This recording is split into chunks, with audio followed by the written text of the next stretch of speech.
ప్రభువైన యేసుక్రీస్తు నామానికి మహిమ కలుగును గాక. యేసుక్రీస్తు నామములో మీ అందరికీ వందనాలు. దేవుడు మిమ్మల్ని అందరినీ దీవించి బలపరచును గాక. పరిశుద్ధ గ్రంథం బైబిల్ దేవుని యొక్క వాక్య భాగాన్ని చదువుకుందాము.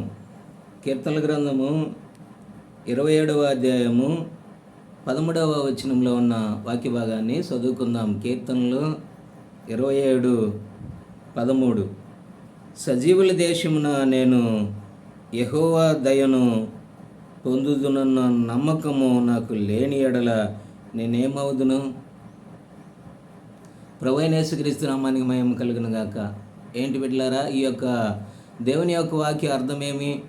సజీవుల దేశం అనేది కూడా ఒకటి ఉన్నది అని వాక్యం సెలవిస్తూ ఉన్నది.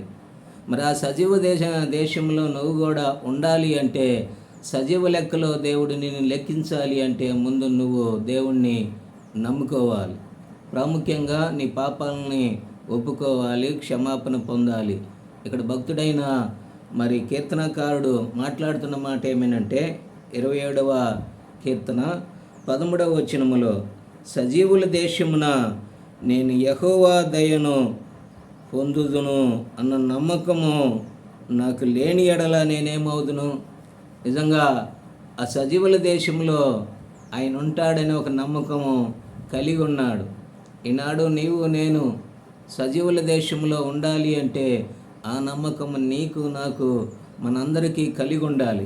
ఎందుకో తెలుసా? ఈ భూమి ఆకాశములు గతించిపోయిన దేవుని మాట సున్నైనా పొల్లైనా గతించదు అని దేవుని యొక్క వాక్యం సెలవిస్తూ ఉన్నది. కాబట్టి నీవు కూడా ఎల్లకాలము సజీవ లెక్కలో, అంటే ఇక మరణము అనేది నీకు లేకుండా ఉండాలి అంటే దేవుని నువ్వు సంపూర్ణంగా విశ్వసించాలి.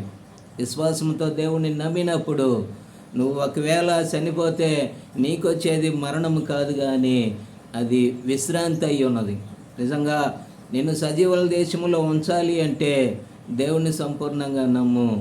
ఆయన నామాన్ని గణపరచడానికి దేవుడు నిన్ను కూడా తన రాజ్యంలో ఉంచడానికి ఇష్టపడతాడు. అందుకనే భక్తుడైన దావీదు గారు, నేను సజీవ దేశంలో ఉంటాను, దేవుడు నన్ను సజీవుడిగా ఉంచుతాడు, నాకు ఇక మరణము అనేది లేదనే ఒక నిశ్చయిత కలిగి సజీవుల దేశంలో నేను ఉంటానని ఒక నిరీక్షణ కలిగి ఉన్నది. ప్రియమైన సహోదరుడా, సహోదరి, నీవు నేను సజీవ లెక్కలో ఉండాలి అంటే దేవుని మాట నమ్ముదాము, దేవుని వాక్యంలో కొనసాగుదాము, ఆయన రాజ్యంలో మనము సిద్ధపాటు కలిగి ఉందాము. దేవుడి వాక్యాన్ని దీవించి బలపరచును గాక. ప్రార్థన చేసుకుందాం. మహాపరిశుద్ధుడైన తండ్రి, సర్వశక్తిమంతుడా, యేసుక్రీస్తు ప్రభువా, ఉన్నత పరిశుద్ధ నామాన్ని బట్టి నీకు స్తోత్రం, వందనాలు, కృతజ్ఞతలు నాయన. అయా, మేము సజీవులుగా ఉండాలని, సజీవ దేశంలో మేము ఉండాలని ఒక విశ్వాసము కలిగి నమ్మకము కలిగి మేము ఇష్టపడుతున్నాము. కాబట్టి అయా, బిడ్డలు చూసే బిడ్డలు వినే బిడ్డలను మీరు ఆశీర్వదించి వారిని ఎల్లకాలము సజీవులుగా నీ దేశంలో ఉంచడానికి సహాయం చేయమని మా ప్రభువును రక్షకుడైన యేసుక్రీస్తు ఘనమైన నామములో ప్రార్థించి అడిగి వేడుకొనుచున్నాం మా తండ్రి. ఆమేన్.